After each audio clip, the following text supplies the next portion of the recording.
안녕하세요. 국어 가르치는 수지쌤입니다. 네, 이번 시간에는 정지용의 유리창에 대해서 같이 공부해 보도록 하겠습니다.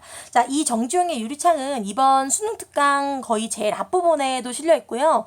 그리고 아마 이 지금 시기에 이거를 듣는 학생들은 대부분 내신 공부를 하는 1학년 학생들이 아닐까 싶습니다. 어쨌든 그러면 이 내신 공부를 하는 학생들은 이 작품과 관련된 어떤 외부 시들도 같이 봐두셔야 되거든요. 그러면 이 유리창이라는 작품은 정지용이 이제 자식의 죽음, 그러니까 아들의 죽음을 소재로 이 시를 쓴 건데, 그러면 이렇게 어떤 혈육과의 이별 또는 어떤 사별을 소재로 한 어떤 외부 시들을 좀 같이 봐두셔야 돼요. 자, 그런 게 또 뭐가 있냐면요. 김광균이라는 시인의 은수저가 있고요. 은수저. 이것도 아들이 죽은 그런 슬픔을 나타낸 시고요. 그럼 김현승이라는 시인의 눈물이라는 시도 있고요. 이게 둘 다 자식의 죽음을 소재로 하고 있어요. 자, 그리고 뭐 박목월의 하관이라는 시도 있어요. 하관이라는 시가 있는데, 이 하관은 관이 내렸다라는 뜻이에요. 그러면 이 하관이라는 시는 동생의 죽음, 어쨌든 다 혈육 간의 어떤 이별, 사별을 소재로 하고 있어요. 또 김소월의 초혼이라는 시도 있는데, 이 초혼이라는 시는 님과의 사별이에요. 님이 죽었어요. 어쨌든 님과의 사별을 소재로 하고 있는 시가 있고요. 그리고 서정주의 귀촉도라는 시도 있는데, 이 귀촉도라는 시도 님과의 어떤 사별을 소재로 하고 있다. 자, 그리고 또 도종환의 옥수수밭 옆에 당신을 묻고라는 시가 있어요. 이런 것도 다 어떤 부인과의 사별, 어쨌든 사별을 소재로 한 시들이에요. 그래서 이 어떤 삶과 죽음, 이런 시들을 보면 삶과 죽음에 대한 인식이라든지 아니면 감정을 절제했는지 아니면 표출했는지, 이런 것들을 기준으로 좀 여러분들이 감상을 할 필요가 있습니다. 자, 어쨌든 그러면 이제 일단 이 유리창이라는 시를 먼저 한번 감상을 해볼게요. 자, 이 유리창이라는 이런 소재는 좀 독특한 소재입니다. 왜냐면 자, 어떤 상황이냐면요. 자, 내가 지금 여기 이렇게 유리창이 있고요. 내가 이렇게 유리에 붙어 있어요. 유리창이 있고 이 바깥에 별도 있고 밤이에요. 아무튼 그러면 이 유리라는 거는 내가 이 바깥이, 자, 이 안은 이승이고 이 밖은 저승이라고 칩시다. 그러면 이 이승에서 저승으로 이렇게 손이라도 뻗고 싶어. 내가 우리 아들을 만나고 싶어. 그래서 만지고 싶어. 근데 이 유리가 가로막혀 있기 때문에 못 만나죠. 그죠? 그러면 이 유리는 일단 단절의 의미를 가지고 있어요. 그죠? 단절의 의미를 가지고 있는데, 근데 또 유리는 투명하잖아. 그러니까 이 바깥이 보이는 거예요. 그죠? 그래서 두 번째 의미는 연결의 의미예요. 그래서 이 유리라는 것은 단절과 연결의 이중적인 속성을 지니고 있구나. 아, 그래서 이 시는 이 유리창 바깥에 있는 아들과 단절감, 그래서 외로움도 느끼지만 유리창 밖으로 또 죽은 아들을 만날 수 있기 때문에, 이렇게 눈으로 볼 수 있기 때문에 또 어떤 그리움과 어떤 황홀한 정서를 느낍니다. 어쨌든 되게 이중적인 정서를 느끼는데, 그 이유는 이 유리라는 속성의 그죠? 네, 이런 사물의 속성 때문이에요. 자, 밖에 비가 많이 와서 지금 빗소리가 들리는지 모르겠네요. 네, 시끄러운가요? 네, 시작해 보겠습니다. 자, 유리에 차고 슬픈 것이 어른거린다. 자, 그럼 이 유리라는 거 아까 얘기했죠? 단절과 연결의 이중적 속성을 지닌 사물이구나. 됐죠? 유리에, 그런데 차고 슬픈 것이 어른거린대요. 자, 이거를요, 제가 한 10년 전에는 이런 걸 가르쳤는데 요즘은 잘 안 배우는 것 같기도 하고요. 좀 연세가 있으신 선생님들은 가르쳐 주기도 하고요. 그렇습니다. 차고 슬픈 것은요. 자, 찬 거는요. 촉각적인 이미지죠. 촉각적인 이미지니까 뭔가 감각적인 이미지예요. 근데 슬픈 거는 어떤 감각적인 게 아니라 되게 감정의 차원이란 말이에요. 그렇죠? 뭔가 정서의 차원이에요. 그러면 이 찬 것과 슬픈 것은 이렇게 나란히 올 수 없는 단어잖아요. 그렇죠? 차고 슬픈 것은 나란히 이 두 단어가 같이 오면 안 된다기보다는 좀 잘 어울리지 않는 단어들이에요. 그렇죠? 이렇게 서로 잘 어울리지 않는 다른 차원의 단어를 나란히 놓는 거를 우리는 대위법이라고 합니다. 대위법. 네. 네, 이거는요. 네. 안 나올 수도 있습니다. 이건 옛날에 선생님들이 가르쳐주는 내용이에요. 어쨌든 유리에 차고 슬픈 것이 어른거린다. 그럼 이 차고 슬픈 것이 뭘까요? 지금 내가 유리에 붙어 있어. 입김을 후 하고 흐려오니까 여기에 이렇게 김이 서리겠죠, 그렇죠? 바로 열 없이 기운 없이 붙어서서 입김을 흐리우니. 자, 그럼 이 차고 슬픈 것은 바로 이 입김고요. 길들은 것처럼 언 날개를 파닥거린다. 뭐가? 이 입김이. 그럼 이 차고 슬픈 것, 입김, 이 언 날개는 다 뭔가 이 유리창에 비친 어떤 그 서리를 의미하는데, 근데 이게 마치 어떤 느낌이 드냐면 우리 죽은 아들의 형상, 우리 죽은 아들의 이미지로 보인다는 거예요. 그래서 이거는 죽은 아들의 이미지 또는 죽은 아들의 형상이라고 할 수 있겠습니다. 유리에 차고 슬픈 것, 그리고 입김, 길들은 언 날개를 파닥거린다. 요게 이제 다 요 입김을 말하는 거고, 이건 다 죽은 아들의 이미지를 보여줍니다. 지우고 보고 지우고 보아도. 지우고 보고 지우고 보는 이유가 뭐 때문이에요? 너무나 그리우니까. 자, 이건 지금 되게 반복적인 행위예요. 그죠? 반복적인 행위를 통해서 죽은 아들에 대한 간절한 그리움을 나타내는 거죠. 그죠? 지우고 보고 지우고 보아도. 새까만 밤이 밀려나가고 밀려와 부딪히고 물먹은 별이 반짝 보석처럼 바뀐다. 물먹은 별이 반짝. 그럼 이 별을 바깥에서 보고 있는데 유리를 통해서 이 별도 죽은 아들의 이미지가 되겠습니다. 그래서 얘네들 입김이니까 다 죽은 아들의 이미지고요. 물먹은 별, 이것도 죽은 아들의 이미지인데, 근데 왜 하필이면 그냥 별이 아니라 물먹은 별이라고 했을까요? 왜 별이 물먹은 것처럼 보였을까요? 뭐냐면 내가 지금 눈에 눈물이 있어. 그쵸? 내가 눈물에 있어요. 그러면 별을 이렇게 바라보는데 별이 이렇게 막 흐려 보여. 그쵸? 눈물 때문에. 물 먹은 별이라는 건 내 눈에 눈물이 맺혀 있다는 거예요. 나의 눈에 눈물이 그 맺힌 눈으로 바라본 별이. 그러니까 당연히 아들의 죽음을 슬퍼하는 눈물이겠죠. 그죠? 반짝 보석처럼 박힌다. 근데 반짝이라는 이런 음성 상징어 사용하고 있고요. 그쵸? 의태어 사용하고 있고, 제가 대학교 때 저희 교수님 중 한 분이 시인이셨는데 이 정지용을 정말 좋아하셨어요. 그래서 그 정지용의 시를 이렇게 설명을 하시다가 반짝 요 앞에 있는 요 쉼표 있죠. 요게 그 별이 반짝거리는 걸 의미한다. 막 이렇게 설명하셨는데 저는 그때는 억지라고 생각했습니다. 네. 어쨌든 물 먹은 별이 반짝 보석처럼 바뀐다. 됐죠? 그래서 이 별도 죽은 아들의 이미지. 밤에 홀로 유리를 닦는 것은 외로운 황홀한 심사위원이. 외로운 황홀한 심사. 자, 그럼 외로운 거는 플러스 정서예요? 마이너스 정서예요?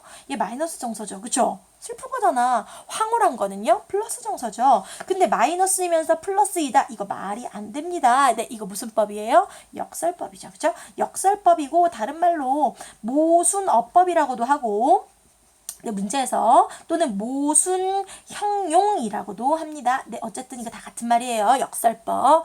네, 그래서 외로운 황홀한 심사위원이. 그러면 왜 외롭고 왜 황홀한지를 생각해 보세요. 지금 얘가 유리창 이렇게 앞에 있잖아요. 그쵸? 근데 아들이 죽었어. 만날 수 없어. 그래서 외로워요. 그쵸? 그런데 또 이 유리를 통해서 이렇게 아들을 볼 수가 있어. 그쵸? 그래서 또 황홀한 거예요. 그러니까 이 유리라는 이중적 속성 때문에 이런 이중적인 감정을 느끼게 되는 거죠. 그쵸? 외로운 황홀한 심사위원이. 고운 폐혈관 찢어진 채로 아들이 폐혈관이 그러니까 폐병에 걸려서 죽었구나라는 거를 우리가 알 수 있습니다. 고운 폐혈관 찢어진 채로 너는 산새처럼 날아갔구나.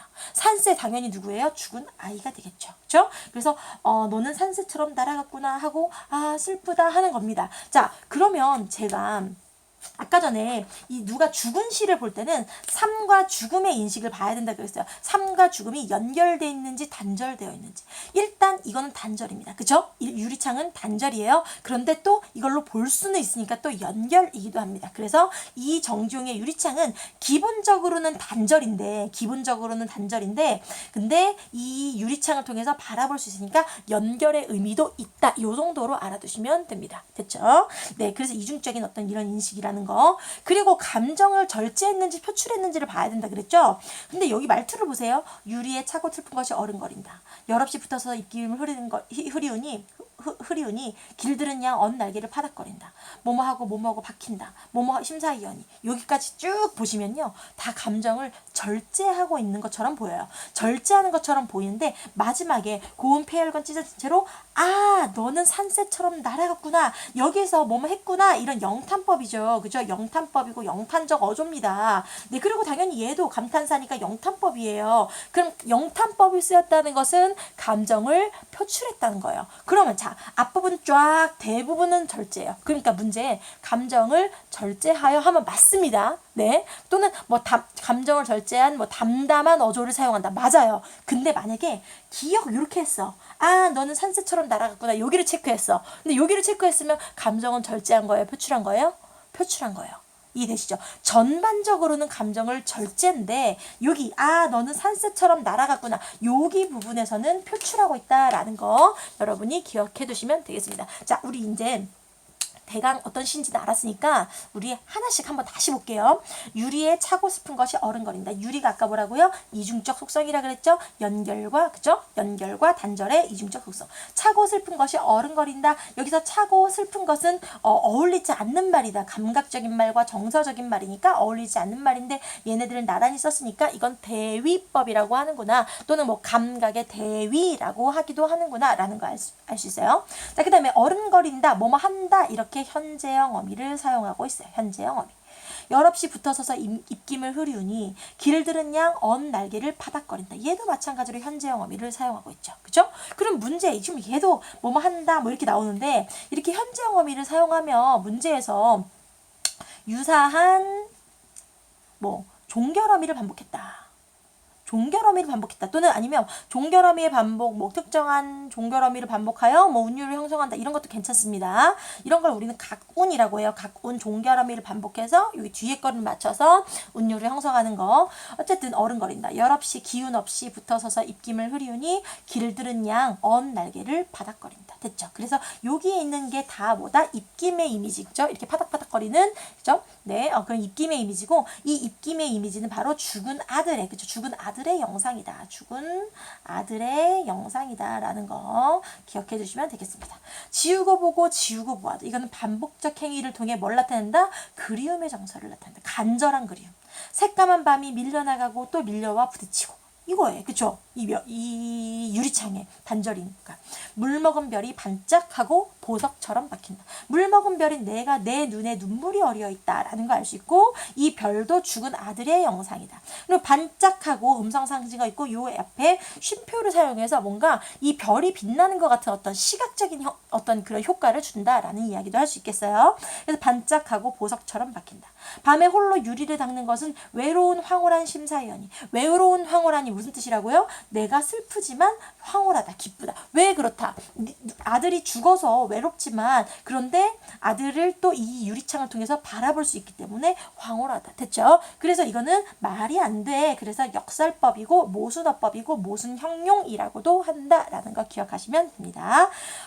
이거는 팁인데요. 내신에서 막 기억과 뭐 여기에 기억 이렇게 해놓고 기억과 유사한 표현 방법을 찾아라 뭐 이런 거 문제 나올 수 있잖아요. 그쵸? 그런데 만약에 그런 상황에서 문제 이렇게 나오면 김소월 나오면요. 김소월 나오면 반어고요. 반어고 그 뒤에 사람 이름도 써줘요. 제목이랑 그 시인 이름도 써주니까 기억하세요. 김소월 나오면 반어고 한용운 나오면 역설입니다. 네, 요거 꼭 기억해 주세요. 이거 꿀팁이에요. 내신에서는. 그래서 이 한용운이라는 시인은 원래 역설법을 되게 많이 사용했어요. 그래서 한용운이라는 시인의 어떤 시가 나왔다. 뭐 님의 침묵이라든지 뭐 알 수 없어요라든지 뭐 여러 가지 시가 있어요. 근데 그 시들의 어느 한 부분이 나왔다. 그럼 역설법입니다. 외로운 황홀한 심사위원이 고운 폐혈관이 찢어진 채로 아들이 폐병으로 죽었다. 영탄 됐죠? 너는 산새처럼 날아갔구나. 산새도 뭐다? 죽은 아이를 비유한 그죠? 단어가 되겠죠. 탄새처럼 날아갔구나 하고 영탄법하고 슬퍼하면서 끝내고 있다. 됐죠? 그래서 아들의 죽음을 슬퍼하면서 근데 이 슬픔의 감정은 최대한 절제하고 표현했고 마지막에 그죠? 마지막에 여기 너는 산새처럼 날아갔구나 여기 부분에서는 감정을 표출하고 있다. 자, 그런데 이거를 이렇게 가르쳐주는 학교도 있을 수 있고 없을 수도 있는데 자, 안 가르쳐줄 수도 있는데요. 요거 기억해 보세요. 혹시 여러분들 제망매가 배워주셨어요?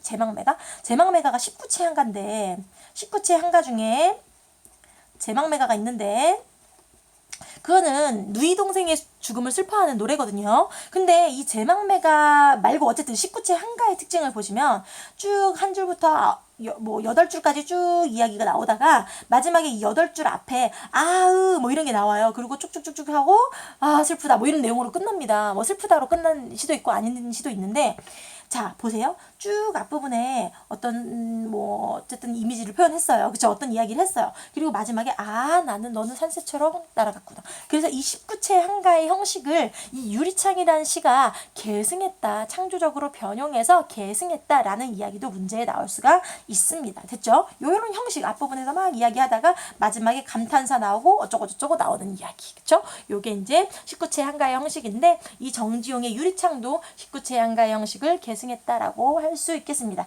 자, 정지용의 시의 가장 중요한 특징 요거 한 개만 다시 알아두세요. 지금 이 시에서 이 역사법 나오는 거 되게 중요하고요. 그리고 죽은 아이를요. 요렇게 이미지로 표현했어요. 근데 되게 이런 시각적 이미지, 그죠? 뭐 별이 반짝, 뭐 이런 거, 그죠? 산새처럼 날아간다는 거. 그리고 뭐 차고 슬픈 것, 여기는 촉각적인 이미지죠. 대부분 어쨌든 시각적 이미지를 사용했는데 문제에 이런 말 나올 수 있습니다. 감각적 이미지를 사용해요. 감각적 이미지를 뭐 구사하여 어쩌고저쩌고 이거 나온 게 요게 이제 정지용 시인의 되게 중요한 특징이 됩니다. 아셨죠? 그죠? 요거 기억해 주시면 될 것 같습니다. 나머지는 그냥 이 시 한번 쭉 읽어보시면 네, 될 것 같아요. 요런 시들도 한번 참고해 보세요. 네, 이 중에서는 뭐 제 유튜브에 있는 것도 있고 없는 것도 있는데 있는 거는 한번 들어보시고요. 없는 거는 뭐 네이버라도 찾아서 한번 읽어보시면 좋겠습니다. 네, 여러분 열공하세요. 안녕.